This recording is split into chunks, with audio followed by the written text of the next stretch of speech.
Hola, nosotros somos el equipo 5, conformado por Axael, Alondra, Diego, Mónica, Maxim y Yaretsi.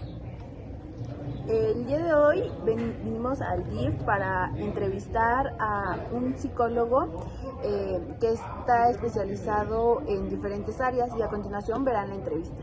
Yo soy licenciado en psicología, especialista en el área clínica.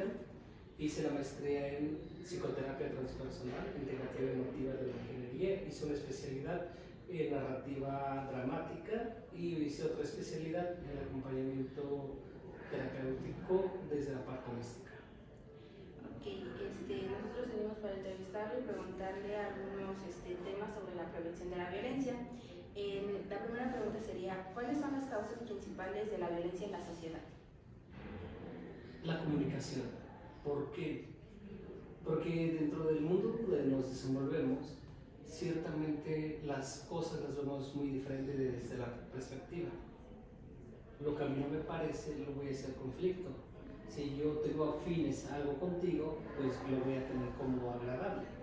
Si alguien está fuera de mi normativa, de mi creencia o de mi berrinche incluso, empiezo a generar este tipo de hostigamiento, lo que vamos a llamar violencia, y por ende voy a buscar la forma de conflictuar el momento. ¿Cómo afecta la violencia a las comunidades a nivel mundial o individual? ¿Cómo afecta? Si desde la parte de la armonía, ciertamente se pierde el objetivo que nos marca lo social, ¿no? La parte pacífica. Al tener un índole de desacuerdo, por ende todo se vuelve algo muy caótico, y desde mi línea yo lo podré poner como una parte de una psicosis colectiva, ¿no? Todo el mundo estará a la defensiva de cuidados y perder la confianza que se tiene como ser humano de uno al otro. ¿Qué papel juegan los factores sociales y económicos en la perpetuación de la violencia? El factor económico, desde mi perspectiva, yo lo dejaría en segundo plano, porque al ver un conflicto, al perder la comunicación o los estribos con los seres humanos, obviamente como sociedad buscamos ciertos intereses. Hoy en día se habla de un interés o una estabilidad monetaria, incluso de un estatus. Si tengo teléfono, tiene que ser tal marca, ser reconocido, tener ciertos talentos. Pero más allá de afectar, más bien rompería el triángulo, vamos a ponerlo de una forma imaginaria, el equilibrio que se tiene. Socialmente, la vida hasta un cierto punto nos adiestra a hacer competencia. Si yo no compito, no voy a tener como una supervivencia A. Y si nos vamos desde las cuestiones muy primitivas, estaremos cayendo en la parte nómada, gobernar. Donde yo me siento satisfecho estaré, donde no me agrada me moveré. Entonces ahí entraría el desequilibrio de la pregunta. ¿Y cuál es la relación entre la violencia y la falta de acceso a la educación? Considero que no están peleadas, porque el acceso a la educación, ciertamente la educación solamente nos va a ayudar a corregir o desde la parte académica. El hecho de que se tenga el paradigma de que una persona que no tiene acceso a una educación o se le trate como ignorante o alfabeta, no implica que sea una persona violenta. Hay personas muy letradas, personas que tienen reconocimientos de grandes estudios o doctorados, y son personas sumamente violentas, desde la forma de presentarse, desde la forma verbal, desde la forma de dirigir e incluso de ver al otro. Y vuelvo al punto, desde mi perspectiva no concordo en eso. La educación ciertamente nos enseña la parte de conocimientos, pero la mayoría de las cosas las aprendemos en casa. Y si nosotros hemos nacido, nos hemos desarrollado dentro de un entorno agresivo, por ende seremos agresivos, pero no en todas las partes. ¿De acuerdo? Y vuelvo a tocar el punto, ¿no? Puede ser una persona sumamente letrada, y creo que lo vemos en las personas que se dedican a la actuación. Son personas muy famosas y personas sumamente agresivas. Podemos encontrar al Señor que barre sin discriminar los oficios y nos puede saludar de una forma muy amable. ¿Cómo piensa que se puede prevenir la violencia en el ámbito escolar? Uno sería formándonos desde casa y reeducarnos en la escuela. ¿Por qué? La violencia ciertamente la vamos a aprender en casa. De una forma instintiva, los papás tendrían que ser como la parte fundamental de ir erradicando. Uno, hablar desde la verdad. Dos, hablar con hechos. Si yo no quiero que mi hijo sea violentado, pues obviamente yo no le voy a violentar con palabras o insultos de eres tonto o no lo sabes hacer, quítate, no sirves para nada. Desde ahí comenzaremos a erradicar. ¿Qué es lo que pasa en la escuela? Simplemente en la escuela nosotros vamos a presentarnos y les vamos a dejar acompañar en lo académico. Y en casa se debe de regenerar o erradicar más bien toda esta cuestión de violencia. Como se dice en el ámbito familiar, ¿qué estrategias existen para prevenir la violencia? Uno, no hay una estrategia, ciertamente, porque no es como un libro de cocina, solo pasamos, mezclamos, horneamos y decoramos y ya está, no. Más bien ir conociendo la verdad dentro de la línea de familia. ¿Por qué? Porque muchas veces dentro de la línea de familia solemos decir mentiras. Lo que vamos a llamar mentiras piadosas es violencia. Empezamos incluso papás, mamás o hijos a manipular. Es violencia. Empezar aquí sería sincerarnos y buscar un buen acompañamiento terapéutico. Años atrás, por los 80s, 90s, se decía que ir al psicólogo era para la gente, ¿no? Ir a terapia, ir al psicólogo es para una mejor calidad de vida y reencontrarte con tu entorno y tu realidad. ¿Cuál cree que es la importancia de promover la igualdad de género para prevenir este problema? Esa es una pregunta muy interesante, la igualdad. Ciertamente dentro de las nuevas líneas que hoy tenemos de género, respecto tanto al movimiento feminista, que buscan una igualdad, todos somos iguales, tenemos las mismas capacidades, pero algo que tenemos que reconocer son nuestras habilidades. ¿Por qué? No es lo mismo que un hombre levante un costal de 50 kilos de cemento que lo levante una mujer. Hoy en día se promueve eso con el feminismo, con el movimiento feminista, ¿no? Que la mujer también haga y desarrolle cosas que hombres hacen, o viceversa.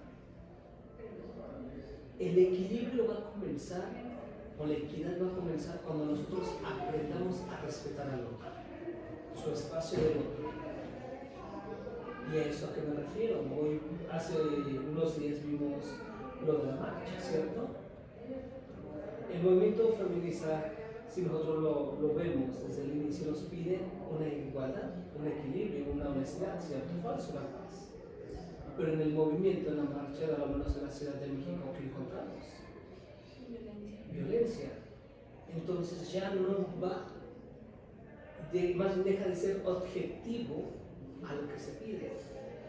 Y desde mi experiencia como terapeuta, yo siempre he marcado, si hay que buscar un equilibrio, una igualdad, comenzaré con el respeto. ¿Qué medidas podemos tomar para eliminar o prevenir la violencia en las comunidades urbanas? La parte urbana es algo muy interesante, porque ciertamente nos dejamos llevar por un movimiento. Lo que hace el otro, lo tengo que igualar. Y vamos a la vida real. Hoy en redes sociales tenemos TikTok, ¿cierto o falso? ¿Cuántas personas no quieren igualar lo que hace uno?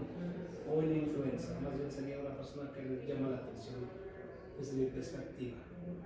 ¿Cuántos no adoptamos, incluso me han dicho, ciertos modos de hablar, formas de caminar, de vestir? ¿Cómo lo podemos erradicar? Uno, con la honestidad y la cuestión de reconocernos como personas. ¿Por qué? Porque vamos adoptando algunos hábitos que no van acordes a nuestro estilo de vida. Y lo vemos muy marcado cuando las personas quieren sobresalir y no se quieren. ¿Cómo afecta la exposición en la violencia en los derechos, cómo afecta la violencia en los medios de comunicación? O sea, de la comunidad, ¿cómo afecta? Que sea expuesta. Ok, hoy en día es muy bonita la cuestión de los derechos de redes sociales y la comunicación. Es muy padre, me gusta un punto. Pero hay un punto que yo no lo digiero porque hoy cualquier cosa lo vuelven morbosidad, lo vuelven amarillista. Si la comunicación nos ayudara o la cuestión informativa nos ayudara a tener los objetivos, otra cosa sería. Pero hoy en día la comunicación nos vende y nos dejamos mover por el morbo. Si decimos hubo un muerto en tal lado, ¿qué hace la gente? Buscar.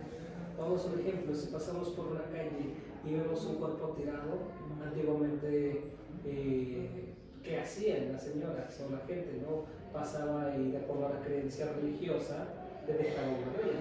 Hoy en día le tomas una foto y la publicas, ¿no? Una pelea, simplemente tuvimos el caso de la secundaria de Tehuacán, ¿no? ¿Cuántos videos de una pelea hubo de la mochilería que perdió la vida? No fue uno, fueron muchísimos. Entonces ahí entraría la parte de la comunicación.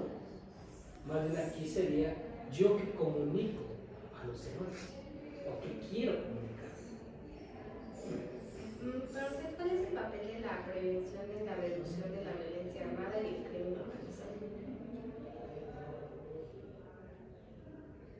Desde lo que a mí me ha tocado y desde la línea que yo laboro, no veo como una fórmula para prevenir, al contrario, es algo que nos puede erradicar.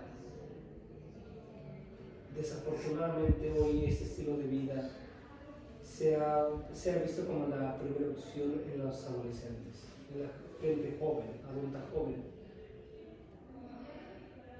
La forma de conseguir algo en el cual arriesgan todo. Si me tocara hablar de alguna experiencia de trabajo, sí la tendría. Pero hay veces que tú dices, habiendo tantas cosas que hacer, te dedicaste a esta parte y pierdes la libertad. Más bien aquí serían, ¿no?, los papás. Hago referente a lo que me preguntaban al inicio, ¿no?, sobre la cuestión de la familia.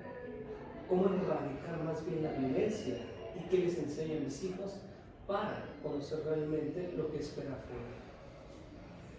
¿Qué programas de prevención son más efectivos para reducir la violencia pública?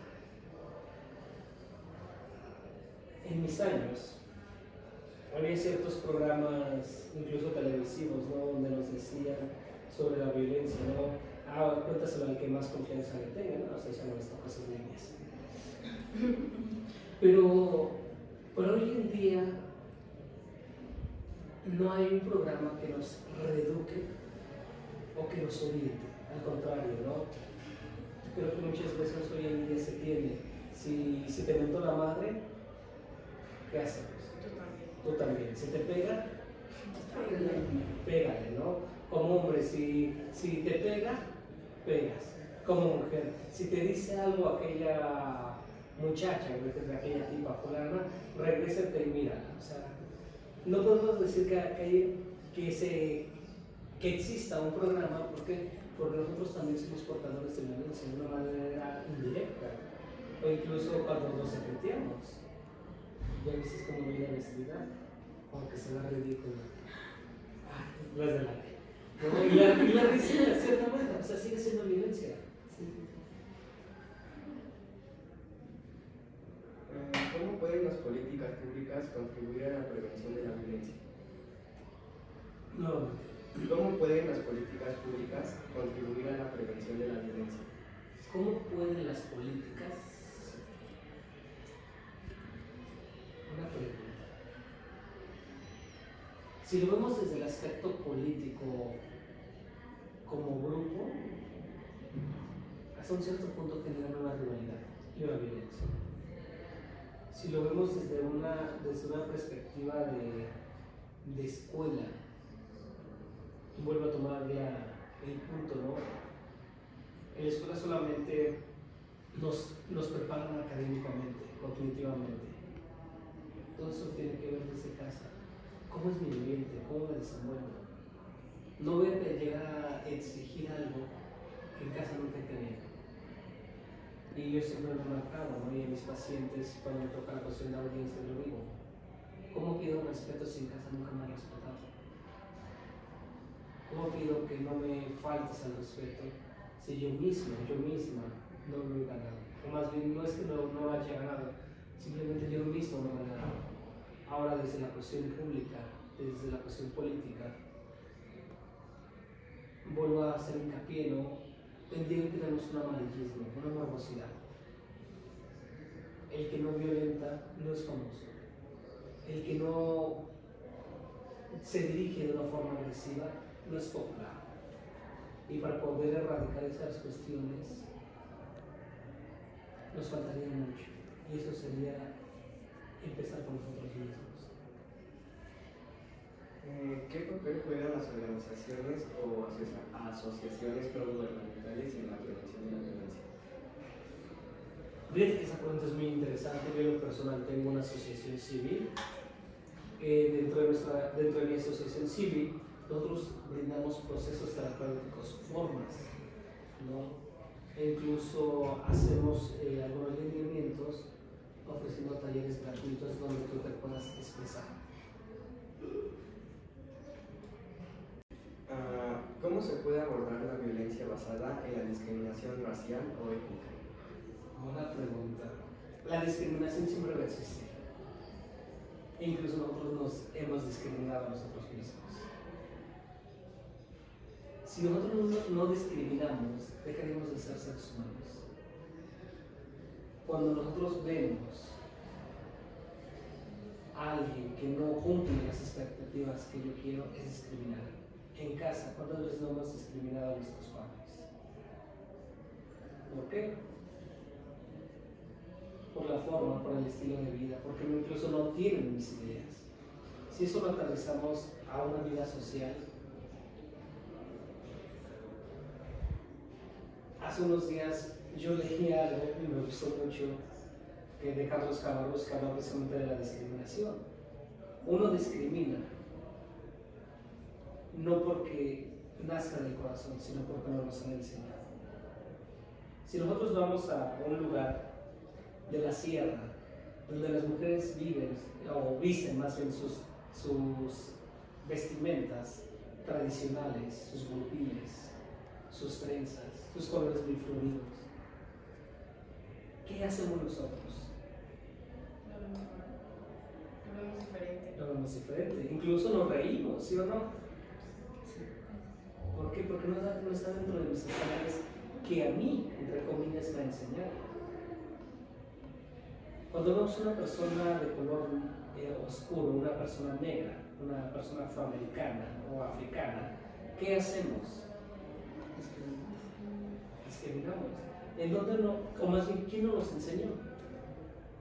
Porque eso no lo hemos aprendido desde el nacimiento. O no lo tenemos desde el nacimiento el discriminar. ¿Quién nos enseñó? La sociedad. Exactamente. Entonces la parte de erradicar la discriminación lo hago y lo voy a hilar con la respuesta de esa rato, ¿no? El respetar.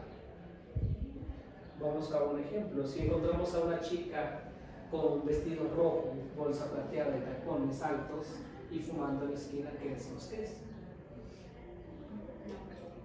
¿Y qué tal si salió de una fiesta de disfraces? ¿Qué hacemos? Nos pasamos a otro lado.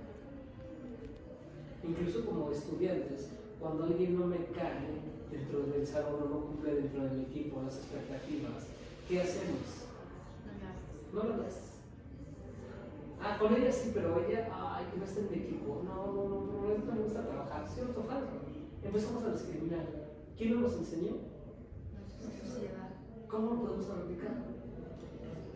Exactamente. Y es algo que muchas veces en casa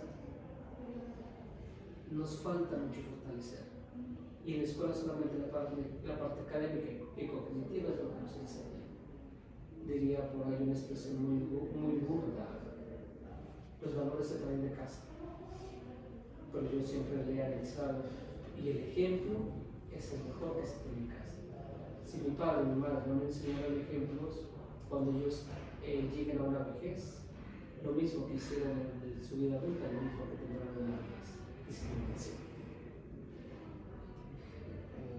¿Cuál es la relación entre la salud mental y la violencia? ¿Y cómo se puede prevenir? Ok, la salud mental, el mismo nombre nos va a decir, tenemos que cuidar. Así como nosotros cuidamos la parte física, la estética, también tenemos que cuidar toda la cuestión de la mente. La mente es tan poderosa como nos puede llevar a grandes satisfacciones, como nos puede hundir. Si yo como persona no tengo un equilibrio, ahí quedamos. Empezamos a crear mundos imaginarios, mundos irreales, que más adelante le vamos a llamar una psicosis. Y una psicosis nos lleva a una esquizofrenia. Y a veces dejamos de ser personas útiles, no nos volvemos inútiles. O incluso podemos estabilizarnos y ser personas inútiles mentalmente. ¿Por qué? Porque yo siempre buscaré hacerle daño al otro, sacar provecho. Y ahí comenzamos con la violencia. Cuando yo empiezo o considero hacerle daño al otro, ahí preguntando, ¿no? ¿Realmente mi salud mental está bien? ¿Qué estoy reflejando? O en algunos casos traemos historia de vida cuando somos niños, de lo que mis papás me rechazaron, me humillaron, las carencias. En la vida adulta las queremos repetir con nuestros seres queridos. Yo siempre he dicho, ¿no? Si tu vida te fue de la fregada, no implica que tu hijo también, ¿no? Tu hija tenga que pagar lo que tú viviste. Porque al final de cuentas, estás echando a alguien a perder. Y la salud mental, para tener un equilibrio, tenemos que discernir dos cosas: qué es lo mío y qué es lo de los otros. Creo que como adolescentes, como estudiantes, muchas veces es algo muy padre que los problemas de los demás tal vez no son que nos involucremos, ¿sí o no? Cuando llegamos a una edad de 16, 17 años, parece que nos cambian las pilas y te dicen, ¿no? El problema de los demás tiene que ser tuyos. Y empiezan las preocupaciones. Ahí es donde perdemos realmente el equilibrio de nuestra salud mental. ¿Qué podemos hacer para prevenir la violencia en el ámbito laboral? Ay, eso no me encanta la laboral. Dentro de lo laboral, vuelvo a lo mismo, es respetar. Ciertamente en el ámbito laboral, algunos mostrarán algunas habilidades, algunas virtudes que el otro no tenga.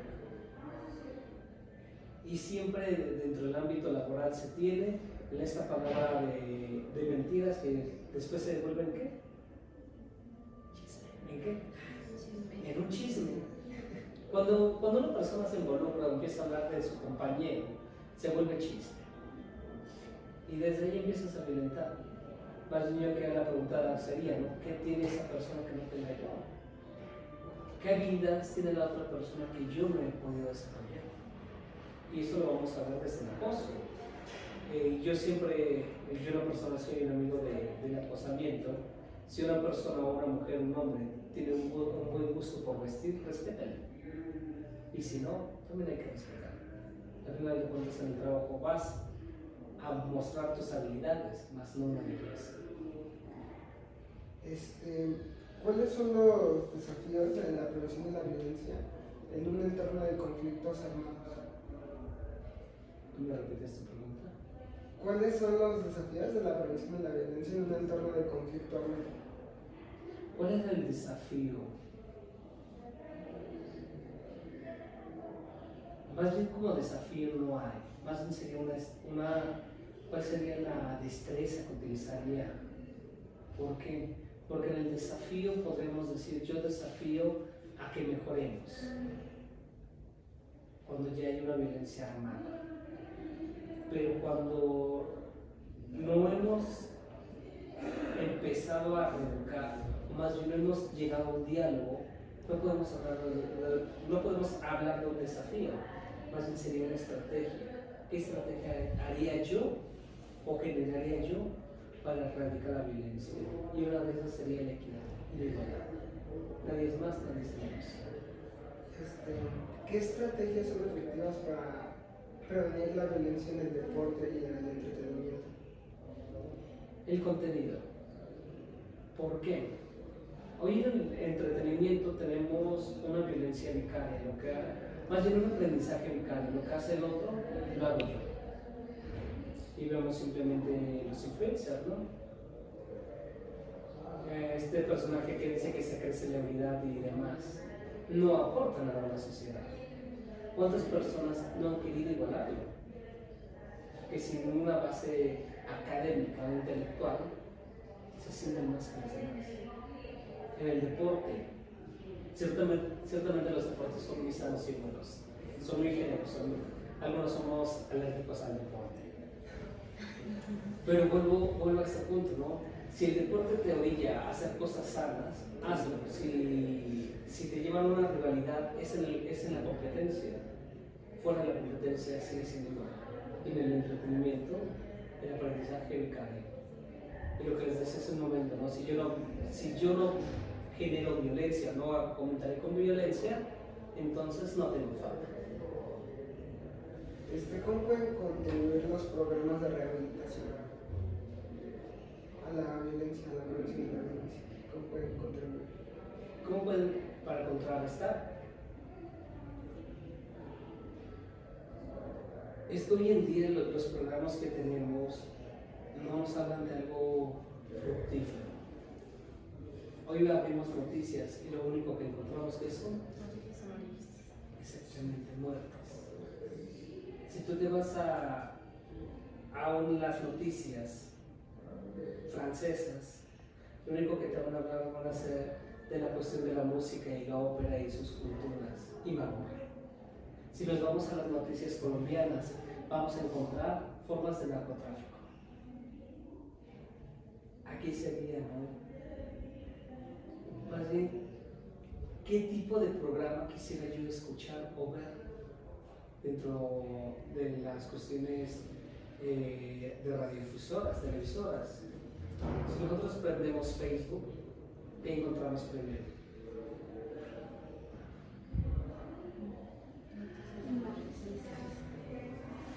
Y hasta dice, si quieres saber más, sigue las letras azules, ¿no? Clic aquí, ¿no? Y dale compartir para que te aparezca cómo salió, ¿no? Incluso ya las imágenes en Facebook, cuando son de violencia, están tapadas, ¿no? Sí. La página más confiable para noticias, desde mi punto de vista, es Twitter. Bueno, hoy es MX. ¿No? ¿Por qué? Porque aparecen noticias no muy amarillistas, pero tienen una complicación Twitter, que es en la primera red sobre pornografía. Esa es la única consecuencia que tenía. Si nos vamos a Instagram, solamente es dar corazón, reenvía y postea, ¿no? Cuando encontramos una noticia, ¿qué hacemos? ¿La vemos o lo seguimos de lado? ¿Qué acciones podemos tomar a nivel comunitario para prevenir la violencia? Desde casa. Si yo no quiero violencia, no voy a violentar al otro. Y por ende, el otro no va a poder desquitarse con su entorno. ¿Cuál es el impacto de la violencia en la salud pública y cómo se puede abordar desde una perspectiva de prevención? ¿Cómo prevenir la violencia? Es como prevenirla, lo que he tocado en esta entrevista, ¿no? La violencia es violencia y de una forma indirecta lo hacemos. de una forma muy consciente lo hacemos, agredimos, incluso hasta con la mirada agredimos. Más bien sería reeducarnos hacia el respeto y admiración a las otras personas. ¿Qué medidas se pueden implementar para la prevención de violencia sexual y de género? Ok, una pregunta, esa es el todo. Uno, reeducarnos sexualmente. La sexualidad todavía para nosotros la vemos como un tabú, el hablar de penes y vaginas, lo vemos como un tabú, como una morbosidad. Aquí sería muy bueno escuelas de educación sexual. No es lo mismo un sexólogo que un educador sexual, son líneas diferentes. Un educador sexual nos va a enseñar, o nos enseña, cómo prevenir, qué hacer en caso de alguna situación de abuso sexual, en caso de algún tocamiento, de una cuestión de acoso. Cómo prevenir un embarazo, qué tipos de métodos. Eso es lo que hace un educador sexual. Y desde ahí viene, ¿no? Si yo sé hasta dónde poner límite a mi pareja, a mis amigos, hoy en día hombres y mujeres son violentados sexualmente, no solamente las mujeres, también los hombres, ahí entraría esa línea. Y obviamente reeducarnos y que en casa se hable de una sexualidad abierta. Ojo, no de una orientación, de una preferencia. Esa es otra línea. ¿Por qué? Porque hoy en día, de acuerdo a las orientaciones, gustos y preferencias, filias y parafilias y clichés y fetiches, se quiere que se respete, quieren una igualdad, pero hay cosas que no podemos hacer delante de un niño porque estamos violentando. Algunos autores hablan y dicen que el hecho de que el niño escuche pornografía, a pesar que hoy lo tengas en el teléfono, es como una violación auditiva. Si el niño abre tu teléfono y encuentra pornografía, es una violación visual. Si tú a una persona le incitas entre juegos eróticos, entre tocamientos, es un acoso. Hoy ha surgido mucho esta reforma, ¿no? Entre hombres, en la adolescencia, el tocarte, el agarrarte, el jugar, es algo muy normal. Hoy hay de dos, tienes una orientación muy distinta a gustos o preferencias, o dos, estás haciendo una cosa. Entonces, nuevamente, buscar unos buenos acompañamientos de educación sexual. ¿Cuál es la importancia de la educación y la cohesión en la prevención de la violencia? ¿Cuál es la importancia de la educación? De la educación y la conciencia. Ok, buena pregunta. La conciencia, ¿qué es la conciencia? Desde una vida espiritual, desde una vida religiosa, la conciencia va a ser aquel que te va a reclamar tus actos buenos o malos. Desde la parte física, en el cerebro está el cerebro, ahí está el tálamo y abajo hay una bolita que le llaman conciencia.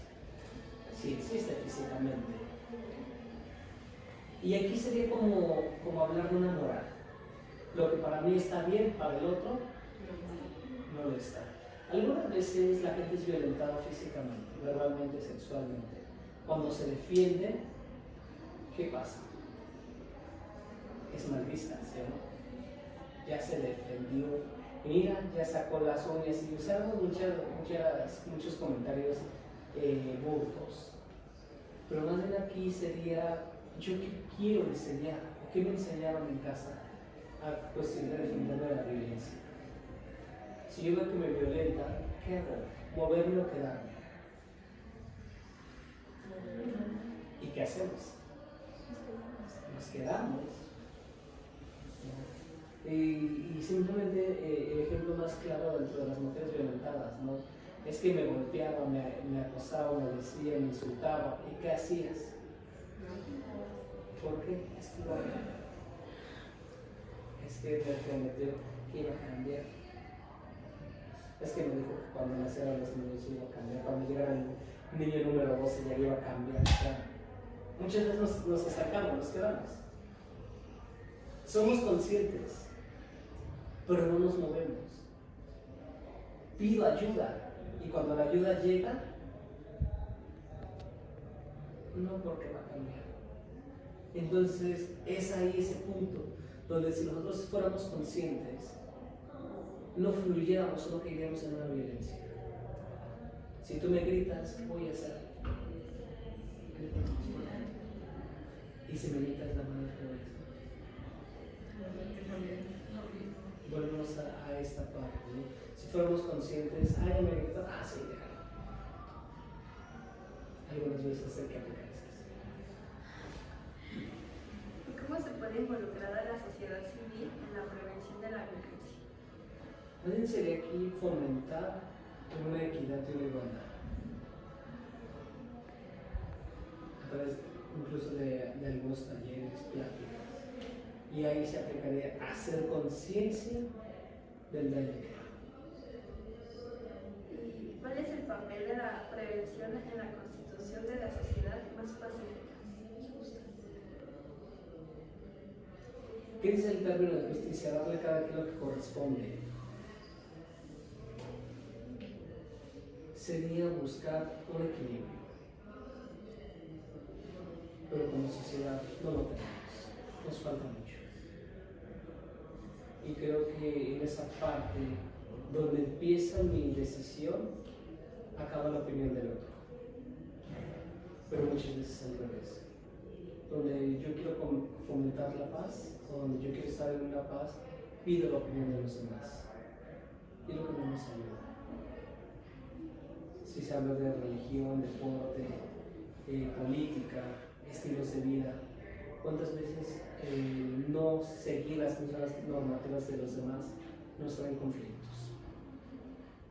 Y al verme yo atacado o atacada, ¿qué hacemos? Exactamente.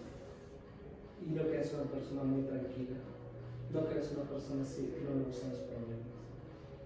Inconscientemente nos defendemos, nuestro instinto, desde la cuestión reptiliana, nuestro cerebro es correr, huyo o me congelo, es me defiendo, corro o es defendernos. El instinto lo traemos desde la parte inconsciente. ¿Cómo podemos hacer conciencia del daño que causamos? Preguntarle al otro, o preguntarnos a nosotros mismos si lo que hice estuvo bien. Esto es como hablar de una metáfora que yo a través de mis años como terapeuta he generado. ¿Qué pasa cuando ven una ardilla? Ahí yo les tomo fotos. ¿Qué pasa cuando ven una rata? ¿Dice qué? Y si rapamos a la ardilla, ¿qué es? Ok. Así es la moral del ser humano. A lo que creemos que es bonito, lo cuidamos. A lo que es realmente feo, lo deshacemos. Y en el ser humano, en la parte moral, es diferente. Lo que es feo, lo ponemos bonito. Y lo que es bonito, lo ponemos bonito. Una rata es muy bella. Les gustan los hamsters. Y sigue siendo una rata. Si tú agarras una rata desde pequeña y la adiestras, es una buena mascota. En cambio, una ardilla, si tú la tienes, siempre te morderá y siempre te va a oír. Solamente te busca para la comida, porque no está con su interés. Eso sería. Gracias a ustedes.